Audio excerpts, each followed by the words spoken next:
फिलिस्तीन के मुद्दे पर संयुक्त राष्ट्र में वोटिंग, भारत का रुख क्या रहा? क्या भारत ने समर्थन किया है और इजराइल को जोर का झटका लगा है? हम आपको सब कुछ बताएंगे इस वीडियो में विस्तार से। नमस्कार, आप देख रहे हैं न्यूज़ 18 का डिजिटल प्लेटफॉर्म और मैं हूं आपके साथ श्रुति श्रीवास्तव। भारत ने शुक्रवार को संयुक्त राष्ट्र महासभा में उस प्रस्ताव के पक्ष में मतदान किया जो फिलिस्तीनी मुद्दे के शांतिपूर्ण समाधान और 2 देश यानी कि 2 स्टेट योजना का समर्थन करता है। इस प्रस्ताव को न्यूयॉर्क डिक्लेरेशन भी कहते हैं। यह प्रस्ताव फ्रांस ने पेश किया था, जिसे भारत समेत 142 देशों ने समर्थन दिया। 10 देशों ने विरोध में वोट दिया और 12 देश मतदान से दूर रहे। Argentina, Hungary, Israel, America, Micronesia, Nauru, Palau, Papua New Guinea, Paraguay और टोंगा ने प्रस्ताव के खिलाफ मतदान किया। संयुक्त राष्ट्र में भारत की वोटिंग गाजा पर उसके पहले से रुख से स्पष्ट बदलाव का संकेत देता है। पिछले कुछ सालों से भारत युद्ध विराम की मांग वाले प्रस्ताव का समर्थन करने से बचते रहे।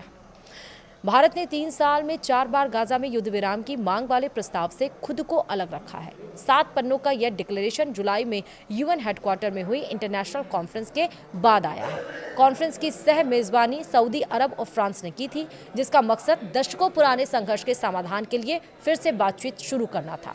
और इस घोषणा पत्र में 7 अक्टूबर को इजराइल पर हमास के हमले की निंदा की गई, जिसमें 1200 लोग मारे गए और 250 से ज्यादा बंधक बनाए गए। इसमें गाजा में इजराइल के जवाबी अभियान की भी आलोचना की गई, जिसमें फिलिस्तीनियों की मौत हो रही है और वे भुखमरी का शिकार हो रहे हैं। घोषणा पत्र में इजरायली नेताओं से साफ तौर पर 2 राज्य समाधान का समर्थन करने की अपील की गई है, जिसमें एक संप्रभु और सक्षम फिलिस्तीनी देश शामिल है।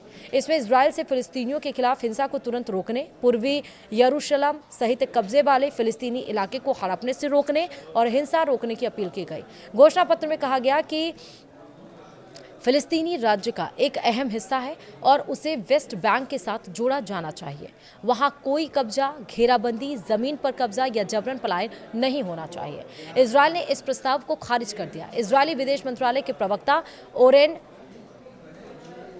मरोस्टीन ने शुक्रवार को सोशल साइट एक्स पर लिखा, एक बार फिर साबित हो गया कि यूएन हकीकत से कटे हुए एक राजनीतिक मंच की तरह है। इस प्रस्ताव में शामिल दर्जनों पॉइंट्स में कहीं भी यह नहीं कहा गया कि हमास एक आतंकी संगठन है।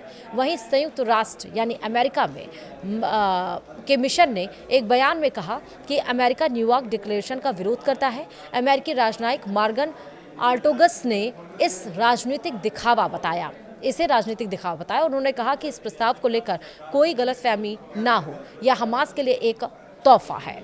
तो वहीं इसी के साथ ही यानी कि यूएन में जो बातचीत हुई, फिलिस्तीनी का भारत ने सपोर्ट किया और जोर का झटका इसमें ट्रंप को भी नजर आया है। फिलहाल वीडियो में इतना ही। नमस्कार।